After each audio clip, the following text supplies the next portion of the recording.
বন্ধুরা, আমি সহেলি অলৌকিক জোনের আসরে তোমাদের আরও একবার স্বাগত জানাচ্ছি। আজ ঘটনা পাঠিয়েছেন মনিকা দেবীর মেয়ে। মনিকা দেবী ঘটনা তোমরা এর আগেও দুটো শুনেছ, যেটা গত বছরে পড়া হয়েছিল।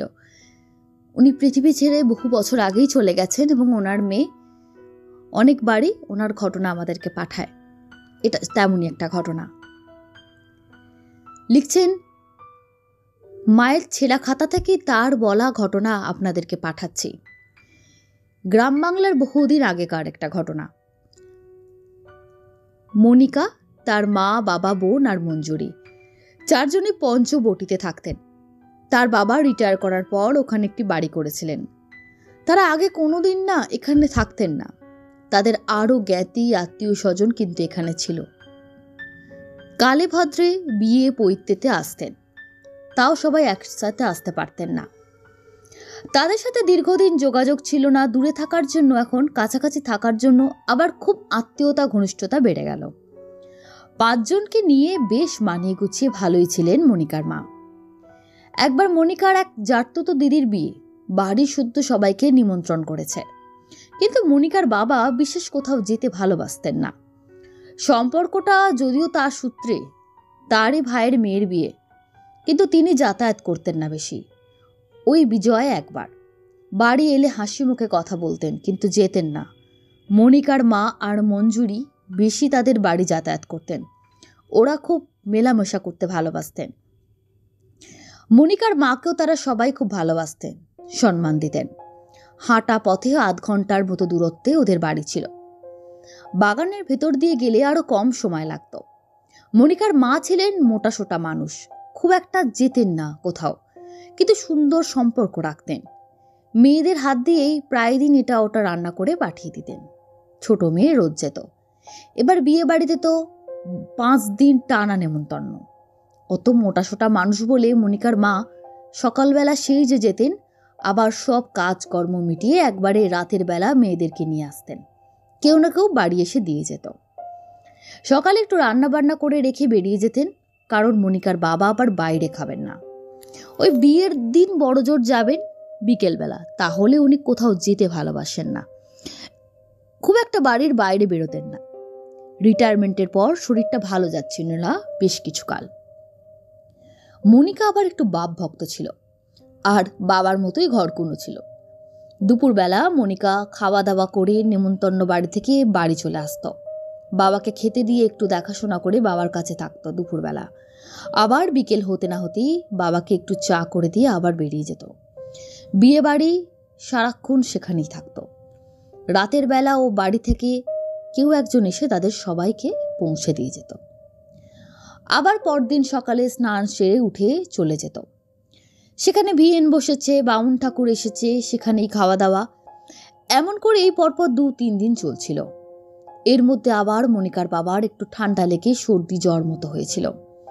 বিয়ের দিন যাবেন বলেছিলেন, কিন্তু সকলেই কোনো রকমে একবার বলেছে বলে সকালের দিকে নান্নি মুখের সময় দেখা করে এসছেন। বলেও এসেছেন বিকেলে আর যেতে পারবেন না। মনিকাও বাবার সঙ্গে এসে বাড়িতে থাকবে। বাবাই বললেন যে বিয়ে বাড়ি আনন্দ অনুষ্ঠান হবে, চলে যা। আমার জ্বর সেরকম কিছু হয়নি, নাড়ি গরম, সর্দি কাশি সামান্য একটু আছে। উনি একটু হোমিওপ্যাথি চিকিৎসা করতেন, নিজেই ওষুধ খেয়ে নিলেন। বললেন আমি ভালো আছি, কাজের ছেলে আছে, ছোট মঙ্গল আমায় দেখবে। তুই না গেলে ভারী নিন্দের কথা। 4 জনের 2 জনেই যাব না তা হয় না, তুই যা। মনিকা চলে গেলেন। মন খারাপ করে গেলেও ছেলে মানুষই বয়স তো, গিয়েও খুব একটা আনন্দ হলো। তার 8:30-9টার মধ্যে বাড়ি চলে আসতে হবে।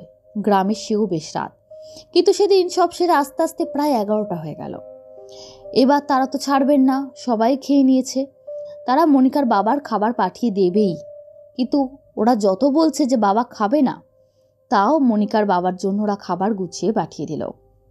ওদের সঙ্গে 2 জন লোক আসলো, একজন জাততো ভাই আর একজন পিসির ছেলে। মনিকার মা মঞ্জুরি, মনিকা আর 3 জনে আছেন। বড় একটা থালায় মাছ, মিষ্টি, মাটির গ্লাসে দই তরকারি দেওয়া হয়েছে। বাটি বাটি করে খাবার বসানো আর ছোট রেকাবি দিয়ে মাছটা আলাদা করে চাপা দেওয়া হয়েছে। মনিকার বাবা খুব মাছ ভালোবাসতেন বলে ভালো দেখে মাছ দেওয়া হয়েছে। বড় মাছের লেজা বাটির নিচে, তার ওপরে আরও 3 পিস মাছ আছে। সেই বাটির ওপর মাপ ঢাকা আছে। সবার ওপরে একটা বড় কাঁসার থালা উপর করে দিয়ে ঢাকা দেওয়া আছে, মানে নিচে একটা বড় থালার ওপরে বাটি বসানো আছে, তার ওপর আবার একটা থালা ঢাকা দেওয়া আছে। মনিকার মা তো তার স্বামীকে চিনতেন, তিনি কিছুতেই রাজি হচ্ছিলেন না খাবার নিয়ে আসতে। উনি জানতেন যে এত রাত্রে উনি খান না, তাছাড়া উনি বাইরের খাবার একদমই খাবেন না, শরীরটাও ভালো নেই। কিন্তু আত্মীয়রা ছাড়বে কেন? একজন লোক আসেনি, তার শরীর খারাপ, না পাঠানোটাই দোষের, তারা পাঠিয়ে দিয়েছে। সবাই মিলে গল্প করতে করতে আসছে। তখন ওসব জায়গায় রিক্সা ছিল না, বাস রাস্তার ধারেই বাড়ি ছিল, কিন্তু গ্রামের ভেতরে এপাড়া ওপাড়া দিয়ে রাস্তা হেঁটে যেতে হতো, ভেতর দিয়েই পথ। গল্প করতে করতে আসছে, দুপাশে বাগান, পুকুর, আর খানিকটা এগিয়ে একটা রাস্তার ধারে একটা বাড়ি, তার সামনে একটা পুকুরের পেছন দিকে মূল বাড়ি থেকে একটু জোড়া দূরে একটা খাটা পায়খানা ছিল। তখনকার দিনে এরকম অনেক বাড়িতে জোড়া খাটা পায়খানা ছিল, একটা দেয়ালে দুদিকে দুটো পায়খানা। সেটা সবসময় বসত বাড়ি থেকে বেশ খানিকটা দূরে হতো। পুকুরও কাছাকাছি বেশিরভাগ থাকতো, কারণ জলের ব্যবস্থাটা যাতে ঠিকভাবে মানুষ পেতে পারে। কোনো কারণ বা যুক্তি বলতে পারবো না, অনেকেরই ধারণা ছিল এসব নোংরা জায়গায় ভূত প্রেতের উপদ্রব হয়।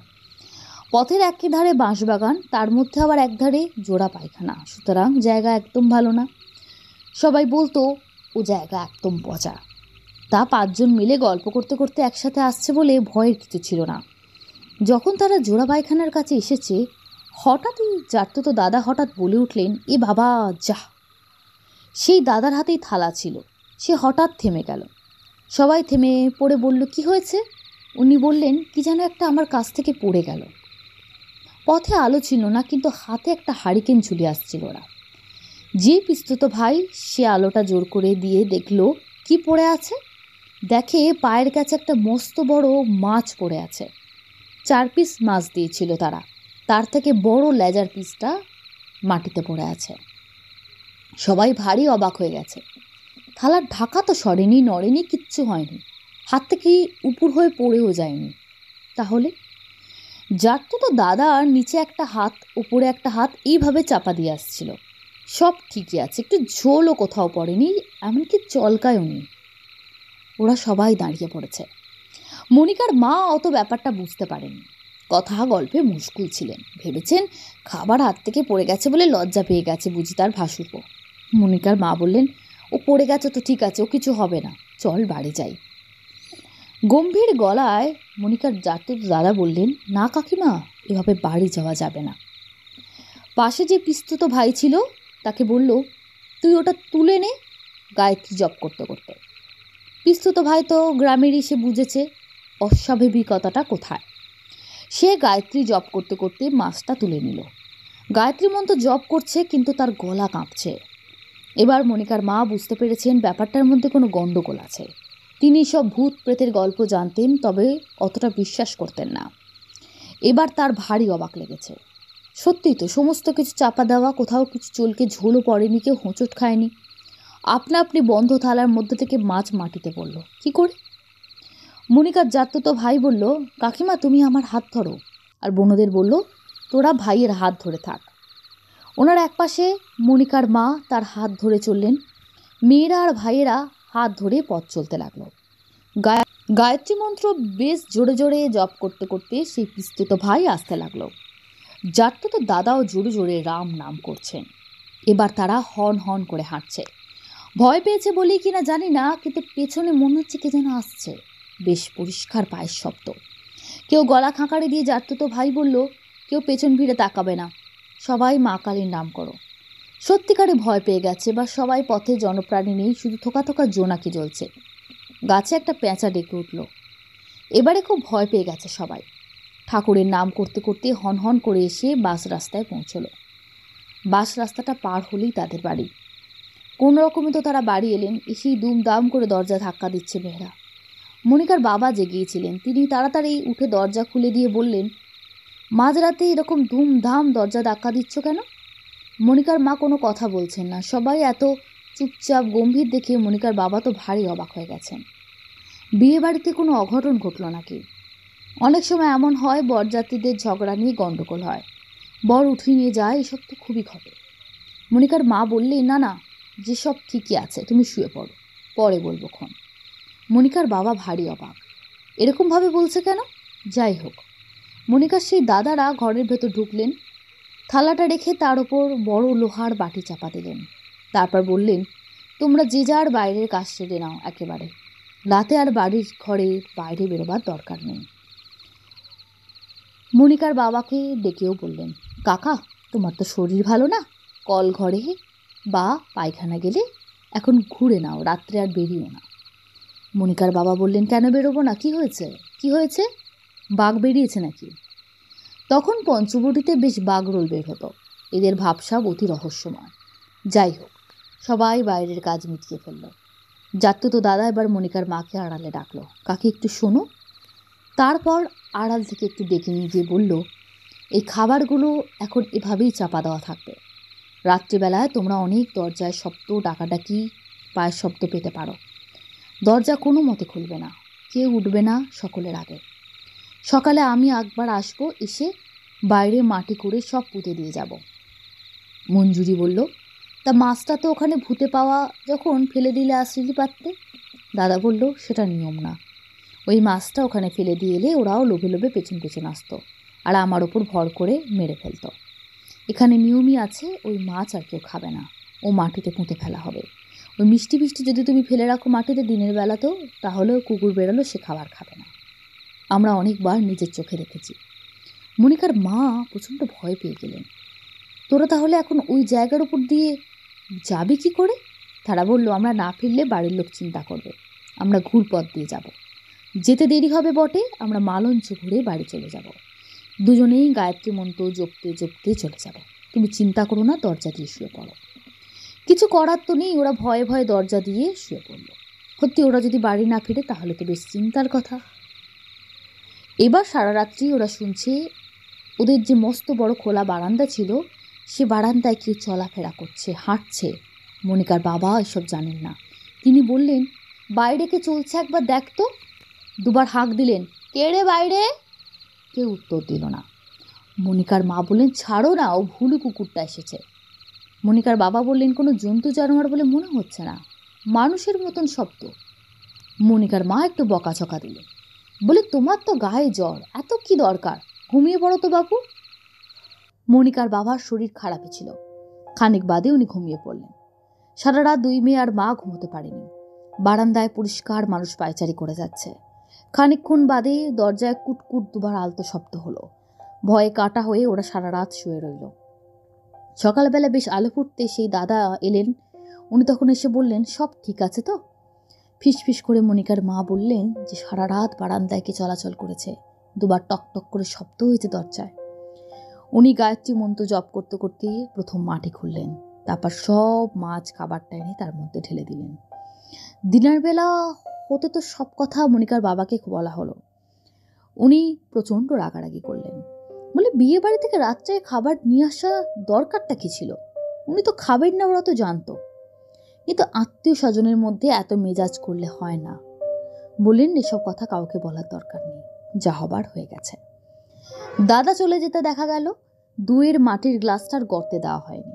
বাড়িতে এসে যখন ওই থালা চাপা বটি চাপা দিয়ে রাখা হচ্ছিল, তখন ভাঁড়টা উঁচু ছিল বলে ঠিকমতো বাকিগুলো চাপা দেওয়া যাচ্ছিল না, বটিটা বেঁকে যাচ্ছিল। তখন ভাঁড়টা নামিয়ে রাখা হয়েছিল, আর চাপা দেওয়ার সময় ওইটা ভুলে গেছে। এখন একদম বাড়ির বাইরে পথের ধারে ফেলে দেওয়া হলো। ভুলো বলে একটা কুকুর ওদের বাড়ির সমস্ত এঁটো খাটা খেত। দেখা গেল ওই খাবার দেখেও সে খেলো না, পেছন হটে চলে গেল। বিড়ালও আসলো, খেলো না।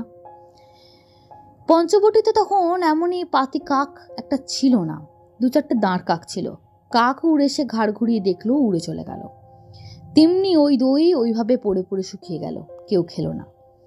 তবে ওদের কেউ কিছু না খেলেও মনিকার বোন মঞ্জুরি দুজনেরই প্রচণ্ড জ্বর হয়েছিল। তারপরে বিয়ে বাড়ি, খাওয়া দাওয়া অনিয়ম, পেটের গন্ডগোল হতেই পারত, সর্দি টর্দি কিছুই ছিল না, শুধু প্রচণ্ড জ্বর।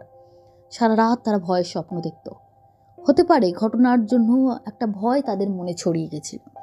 কিন্তু পরে আলোচনা করে দেখেছে মাছের লেজাটা সবার নিচ থেকে উঠিয়ে কেউ যেন মাটিতে ফেলে দিয়েছে। অন্য মাছ ওপরে ছিল, সেগুলো পড়েনি। থালায় অন্য খাবার যেমন ছিল তেমনই আছে। এই ঘটনাটা মনিকা দেবী সবাইকে গল্প করে বলতেন। অনেক দিনের আগেকার ভৌতিক গল্প পাঠালাম। মনিকা দেবী যখন লিখতেন, এখানে একটু বলে রাখি, অনেকেই ভাবতে পারে মনিকা দেবী লিখেছেন তাহলে মনিকা বলে লিখছেন কেন। আসলে তখনকার দিনে তো আজকের মতো সুযোগ সুবিধা ছিল না, কিন্তু মানুষরা বই ছাপা হবে এরম আশা করে দিনলিপির মতন করে ঘটনা লিখতেন। তো নিজের নাম পরিবর্তন করা এসব জিনিস তখন ছিল না। নিজের নাম বোনের নাম সব কিছু যা ছিল তাই দিয়েই উনি ঘটনাগুলো লিখতেন। আজ থেকে কত বছর আগের ঘটনা এখন অলৌকিক জোনে পাঠ হচ্ছে, ভাবলি কিরম লাগে।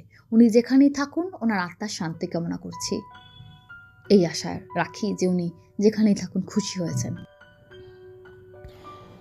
এরপরে দ্বিতীয় যে ঘটনায় যাব, ঘটনা লিখেছেন শ্রীমতী রত্না চক্রবর্তী।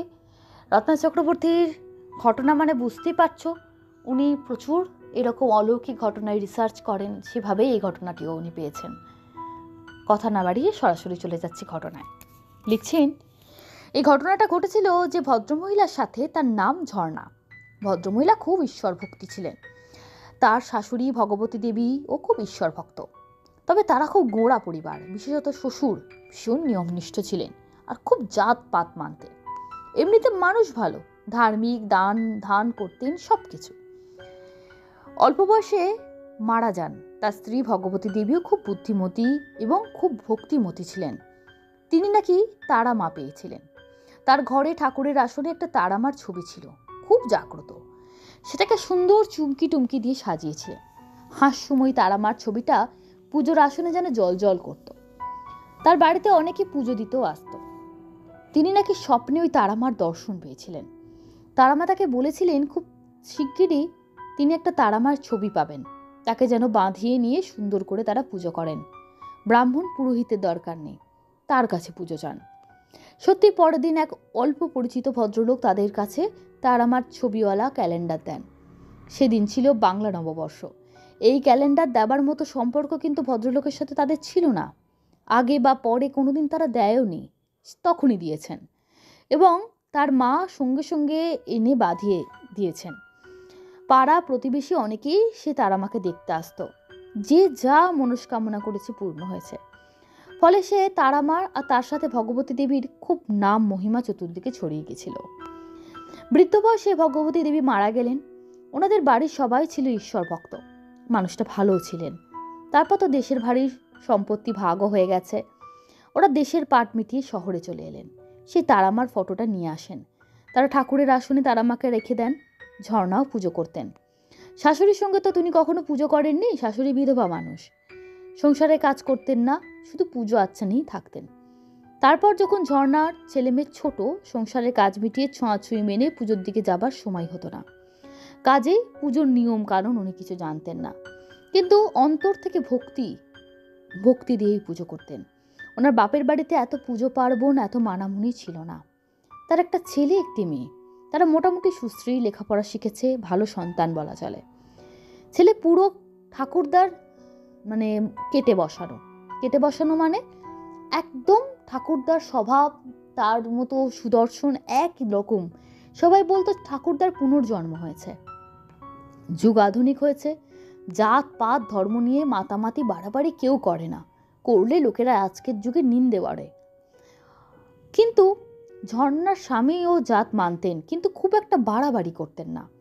মজার কথা, তার ছেলেকে যে সবাই বলতো শ্বশুরমশাই ফিরে এসছে, ভীষণ ঈশ্বরভক্ত আর গোঁড়া ছিল এবং জাতপাতের ব্যাপারে সেটা ঠাকুরদার জোড়া।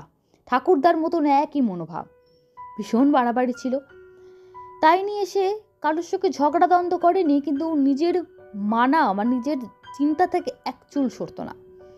আধুনিক ছেলে ভালো বিদেশি কোম্পানিতে চাকরি করত, কিন্তু সকালবেলা সে আর্নিক করে তবে বের হতো, রাত্রে ফেরার পথে। তাই ভাই বোনে অনেকটা বয়সের ডিফারেন্স ছিল, মানে ঝর্ণা ছেলের সাথে মেয়ের বয়সের অনেক ফারাক। তা প্রায় 8 বছরের। বোনটিকে খুব ভালোবাসত। কলেজের পড়া শেষ করার পর জানা গেল মেয়েটি একটি প্রফেসরের প্রেমে পড়েছে। এ প্রেম বিয়ে নিয়ে তার ভাইয়ের কোনো আপত্তি ছিল না, কিন্তু যখন জানলো যে ছেলেটি তাদের জাতের নয়, তখন প্রচণ্ড অশান্তি শুরু করে দিল। কিছুতেই বোনের বিয়ে সেখানে সে দেবে না, কিছুতেই মেনে নেবে না। এবার মা বাবা পড়লো বড্ড মুশকিলে। পাত্রটি খুবই ভালো, উচ্চশিক্ষিত, আচার ব্যবহারও খুব ভালো, ছোট পরিবার, রোজগার ভালো। মা বাবার কোনো আপত্তি নেই। মেয়ে তো প্রায় কান্নাকাটি জুড়েছে, সেই ছেলেকে বিয়ে করবে। শুধু ছেলে মানে মেয়ের দাদার আপত্তি। ছেলেটি বাড়ি ঘর দেখে ঝর্ণার এবং ঝর্ণার স্বামীর খুব ভালো লেগেছে। ছোট সংসার, বেশ মানানসই। এবারে মা বাবা বোঝাবার চেষ্টা করলেন ছেলেকে যে যুগ বদলেছে, এখন ছেলে ভালো হলে যাতে আলাদা হলেও কিছু অসুবিধা নেই। ছেলে তো দাদা কিছুতেই মেনে নেবে না। মেয়েরও কান্নাকাটি প্রচণ্ড। এখানে বলা হয়নি তার আগে উনি ছেলের বিয়ে দিয়েছেন, তা প্রায় 4 বছর আগে। মেয়েও বেশ সম্ভ্রান্ত এবং তাদের একই পরিবারের, মানে একই জাতের বলতে চাইছি। বউ মন্দ হয়নি, ভালোই, একটা নাতনিও হয়েছে। সংসার ভালোই ছিল, কিন্তু এই মেয়ের বিয়ে নিয়ে বড্ড অশান্তি শুরু হলো পরিবারে। দাদা কিছুতেই বিয়ে দেবে না। শেষে যখন বাবা মা এই বিয়েতে রাজি, তখন বলল তোমাদের সাথে তাহলে এক বাড়িতে আমরা থাকবো না। মা কান্নাকাটি, বাবাও কিছু বোঝাতে পারছে না, কোনো কথা সে শুনবে না। তখন মা কাঁদতে কাঁদতে বললেন, তাহলে দেখো, তুমি যখন জেদ করছো তখন আমার কিছু বলার নেই। তোমার আলাদা যাবার শখ, সেটা বলো, তুমি বোনের বিয়ে ছুতো করছো কেন? রেগে আগুন হয়ে গেল ছেলে। যদি তুমি তাই ভাবো তাই, ও যদি ছেলেকে বিয়ে করে, ওই ছেলেকে আমি এ বাড়িতে থাকবো না। সে বাসা দেখে এসে বউ মেয়ে নিয়ে চলে গেল। বিয়ের 7 দিন আগে, বোনের বিয়েতে এলো অবধি না। বাসা ছেড়ে চলে গেছিল, ঠিক তখনই ওদের জিনিসপত্র মালপত্র যায়নি। ঝর্ণার মনে আশা ছিল বিয়ে হয়ে গেলে কিছুদিন বাদে হয়তো মন নরম হবে, জিনিসপত্র তো এখানেই আছে, কদিন আর থাকবে, ও কদিন বাদে আবার ফিরে আসবে। মেয়ে জামাই জোরে ঘুরে যাবার পরে কিন্তু অন্যরকম ঘটনা ঘটল। গাড়ি এনে একদিন সমস্ত মালপত্র ছেলে তুলে নিয়ে গেল, যা যা ছিল। বাবা মার কিচ্ছু নিল না, তার নিজস্ব সব কিছু। তবে সব থেকে বড় কথা, তার সাথে নিয়ে গেল ঠাকুমার সেই সিংহাসনে রাখা তারা মায়ের ছবিটা। মায়ের কান্নাকাটি, তুই এত জিনিস নিচ্ছিস নে, তোর জিনিস তুই নিবি, এতে আমার কিছু বলার নেই, তবে ঠাকুরের এই ছবি কেন নিচ্ছিস? ছেলের এক কথা, এগুলো রাখার অধিকার ক্ষমতা তোমাদের নেই, এই বংশের নিয়ম নীতি কিচ্ছু তোমরা মানোনি। তুমি তোমার মেয়ের স্বেচ্ছাচারিতায় মদত দিয়েছ, কুলাচার ভেঙেছ, ঠাকুর পুজো করার কোনো অধিকার আর তোমার নেই। আমি আমার ঠাকুমার জিনিস আমি নিজে নিয়ে যাব, ঠাকুমার এই দেবী যে ফটো আমি নিয়ে যাব। টাকা পয়সা বাড়ি কোনো কিচ্ছু আমি চাই না। এই ছবির মধ্যে রয়েছে আমার ঠাকুমা ও ঠাকুরদার আদর্শ, তাদের নীতি ধর্ম, যা তোমরা বুঝতে পারোনি সেগুলো আমি পালন করব। এতদিনে যা ঘা লাগেনি এবার লাগলো। হাহাকার করে কাঁদলেন ঝর্ণা। তার মনে ভীষণ লাগলো। তারামার ছবি সে যবে থেকে বউ হয়েছে তবে থেকে দেখেছে। তারামা যেন এক পরিবারের সদস্য, তাকে ছাড়া থাকবেন কি করে? আত্মীয় স্বজনরা কি ভাববে পুজো দিতে এসে? তিনি তার শাশুড়ির মতো অত করে পুজো জানতেন না, সে কথা সত্যি, কিন্তু তার মনে যে ভক্তি ছিল তা তো মিথ্যে নয়। তাছাড়া এমনিতে তো কালী পুজো তারা পুজো নাকি মহিলারা করে না, বছরে একবার বাংলা নববর্ষের সময় ঠাকুর মশাই ডেকে পুজো হয়। 12 মাসই মাকে শাশুড়ি ভগবতী দেবীর পুজো করতেন, স্বপ্নে পাওয়া বলে। এতদিন ধরে তিনি পুজো করেছেন, তার চোখের জল আর ফুরোয় না। তার বুকে ভীষণ লেগেছিল, নাতনিটাকে নিয়ে চলে যেতেও লেগেছিল, কিন্তু করার কিছুই ছিল না। বিয়ে না দিলে মেয়েকেও দিনে দিনে অসুস্থ হয়ে পড়ছিল, তিনি বাধ্য হয়েছিলেন মেয়ের বিয়ে দিতে। যাই হোক, মেয়ে জামাই ভালো আছে, ছেলের বউ ভালো আছে, কিন্তু বুড়ো বয়সে তার আমাকে নিয়ে যাওয়ার শোক তার আর সইতে পারছেন না। দিনে দিনে অসুস্থ হয়ে পড়লেন। তার স্বামীর আর কিছু ভালো লাগছিল না। তিনি ছেলের ওপরও বিরক্ত, নিজের স্ত্রীর ওপরও বিরক্ত। বললেন, পুজো তো মনে, তুমি মনে মনে ঠাকুরকে স্মরণ করো না কেন? শুধু ছবি নিয়ে এত মাথা ঘামাচ্ছ কেন? কিন্তু ভদ্রমহিলার মন মানল না, উনি কাঁদতে লাগলেন। একটু একটু করে জ্বর আসতে শুরু করলো। রাতে ঝর্ণা স্বপ্নে দেখেছেন তারা মা এসে বলছে, ছেলে মানুষের মধ্যে কাঁদছিস কেন? সংসারে কাজে অবহেলা করছিস? আমি কোথায় গেছি রে? আমি কোথাও যাইনি, আমাকে নিয়ে চলে গেলেই হলো। তোর মনে আছি না, ওখানেই আমি থাকবো, আর কাঁদিস নি। ও তো চলে গেছে, তবে আমি ঠিক ফিরে আসবো। বড় অবুঝ ছেলে তো আমার। তারা মা হেসে বলছেন, দেখ না, ঠিক আসবো, কথা দিলাম, আমাকে বিশ্বাস করিস তো? ঝর্ণার ঘুম ভেঙে গেল। তিনি জানেন খুব জেদি তার ছেলে, শ্বশুর মশাইয়ের মতন তার স্বভাবটাই পেয়েছে। সে তারামার ছবি নিয়ে এ বাড়িতে আর ফিরে আসবে না।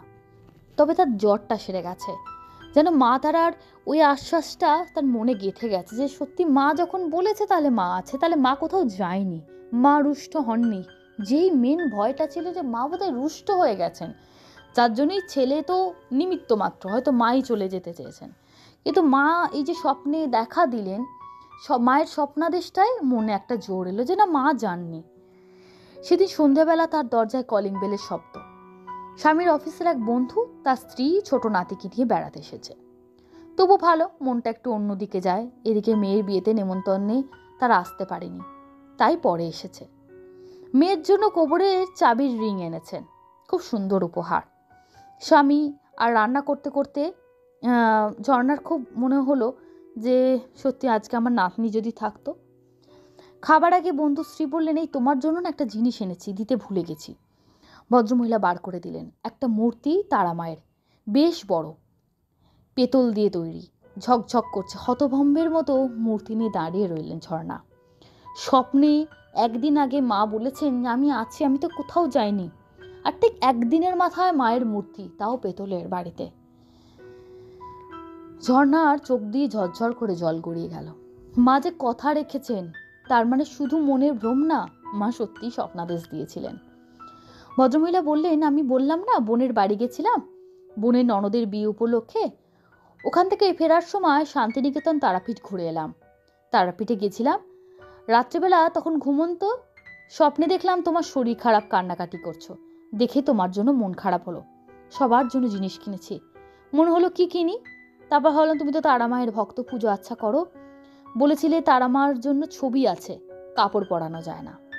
ছবিতে তো কাপড় পরানো যায় না, তাই মূর্তি আনলাম, দেখো তো, সাজিয়ে গুজিয়ে রেখো।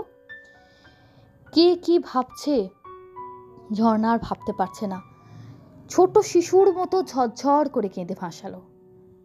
ওনার নাতনিকে নিয়ে মাঝে মাঝে আসে, ছেলের বউও আসে, নাতনি ঠাকুমার কাছে থাকে মাঝে মাঝে। মেয়ে জামাইও ভালো হয়েছে, তাদেরও একটা ছোট বাচ্চা হয়েছে।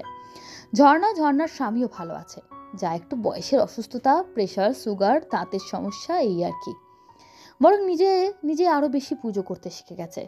শাশুড়ির মতো যত্ন করে এখন পুজো করতে পারে, মনের মতন করে তারা মায়ের মূর্তিতে কাপড় পরাতে পারে। আর সে মনের দুঃখ নেই। মাঝে নিজে এসেছে তার কাছে। পুরোহিত ডেকে পুজো করেন না, ওই ইউটিউবে সব মন্ত্র দেখে, ওই দেখে পুজো করেন, শান্তিতে আছেন তারা। ইউটিউবের কথা শুনে শেষ অবধি তোমরা নিশ্চয়ই বুঝতে পারলে খুব বেশি পুরনো ঘটনা না, এই কিছুদিন আগেরই হয়তো হবে। উনি যেহেতু মেনশন করেননি কবে এটা উনি শুনেছেন বা কার কাছ থেকে শুনেছেন, সেটা আমাদের মূল বিষয় না। তবে ঘটনাটা ভীষণ ভাল লেগেছে। তোমরা যারা শুনছো, আমি জানি অনেকে আছো বা আছেন যারা অনেক বয়োজ্যেষ্ঠ, কেমন লাগলো একটু জানাবেন।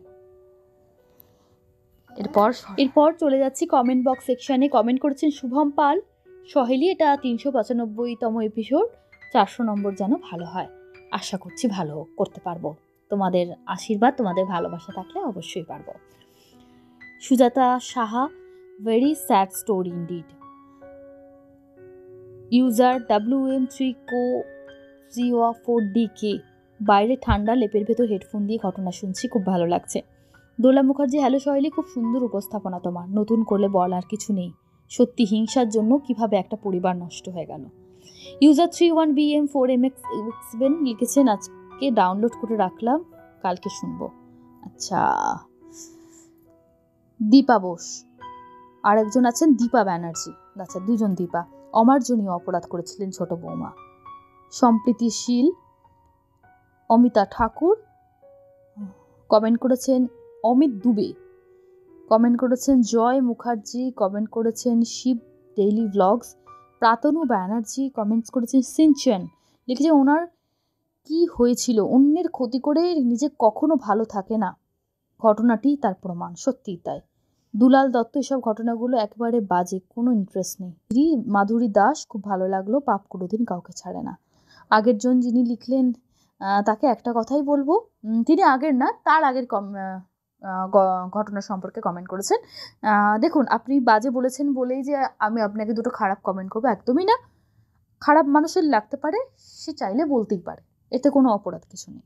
আমি চেষ্টা করব পরে আরও ভালো ঘটনা আনতে, যাতে আপনার ভালো লাগে। রোমানাস রেসিপি লিখেছেন, খুবই দুঃখজনক ঘটনা, অন্যর জন্য কবর খুঁড়তে গেলে নিজেকেই সেই কবরে পড়তে হয়।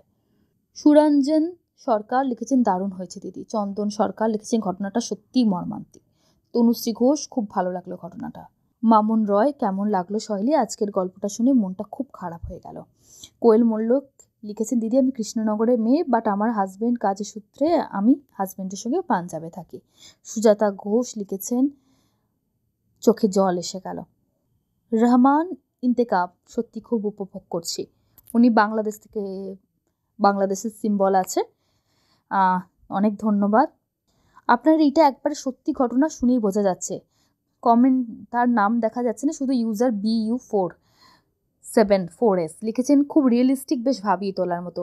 অনেক গাছে পেতনি ঝুলিয়ে পা দেখাচ্ছে, তার থেকে অনেক বেশি ভয়ের। আচ্ছা, সব ঘটনাই কম বেশি সত্যিই হয়।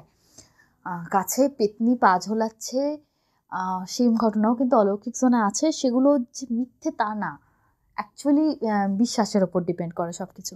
সৌরভ চ্যাটার্জি, দিদি রাত্রে 2:30 ঘটনা শোনা শুরু করলাম। ভূতের গল্প রাত্রে শুনতে বেশ ভালো লাগে, এপিসোডটা ভালো ছিল। প্রতিমা শর্মা লিখেছেন, মেয়েটার কথা খুবই দুঃখের। সর্বরী সান্যাল লিখেছেন, সত্যি হিংসা মানুষকে কত নিচে নামায়। Pratima Sharma, Sanchita Haldar, Urvashi Basak, Sudeshna Roy, Sanghamitra Roy, Debashis Sarkar, Chandan Ghosh. Thank you so much. তোমরা ভালো থেকো, সুস্থ থেকো। ফিরে আসবো আগামী পর্বে। ধন্যবাদ। শুভরাত্রি।